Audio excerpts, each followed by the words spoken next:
Hi Keith. So your Lost Acolyte is all finished. Quite an unusual hilt. Beautiful, I have to say.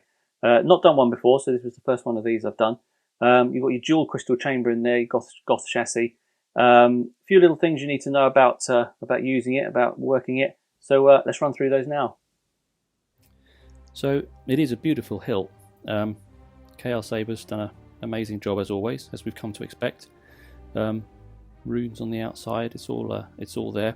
That's your blade retention screw, and two button operation, so main there and AUX there. So to get it all fired up, we just unscrew the pommel. The pommel is actually in two pieces, but they can stay screwed together, so take it off as a single unit. And then it's like a bulb fitting, so clockwise like that until it stops. And then what I normally do, unscrew the blade retention and just give the blade plug a bit of a prod, and it pops right out there.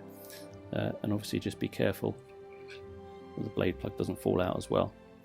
So that's our hilt, and that's our chassis. So you've got the two crystals in there. As I normally do, I varnish these to make them look a bit more realistic. You know, a bit shy. They're a bit matte from the factory, so make them shiny like a proper crystal. You've got your two LEDs there, which shine through the two LEDs on the switch box. There's not much separation between them, so I programmed them with the same effect. I tried doing them alternately, but one lights up the other, so it didn't really work. We've got a stock NeoPixel connector in the front there, Profi board obviously, and removable battery. And kill switch. So to get it going, my personalised boot sound. So then we start a slow blink on the switch LEDs. Your crystals start pulsing. That's your Bluetooth module, which I'll come back to in a little while.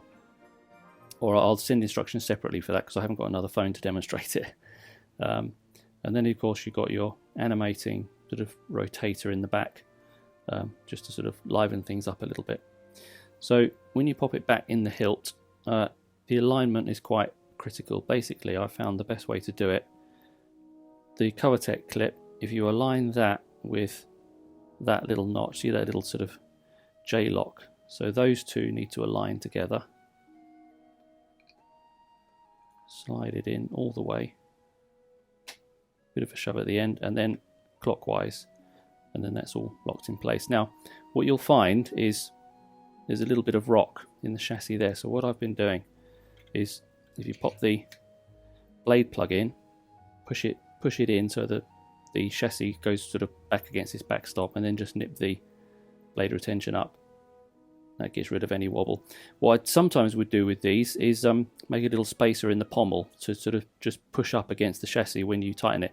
The reason it wouldn't work very well on this is because what would happen is, as you got to being nearly tight, the spacer would grip the chassis and rotate it slightly, which would then move the switches out of alignment. So just using the blade plug or the blade to actually hold the chassis steady is the best option for this.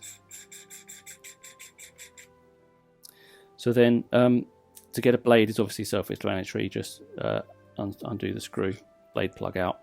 Now I think the female threads on this have been cut a little bit generously, so there's a little bit of rock in the thread. So don't go mad when you're tightening it.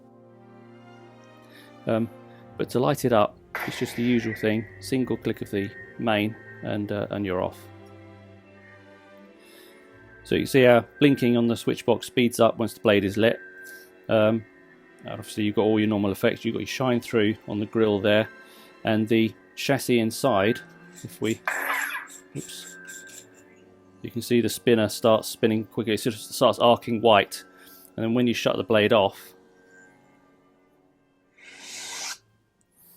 it spins down to a sort of slow pace. Now, each blade style you've got has 12 blade colors programmed onto it.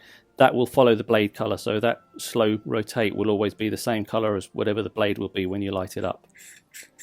So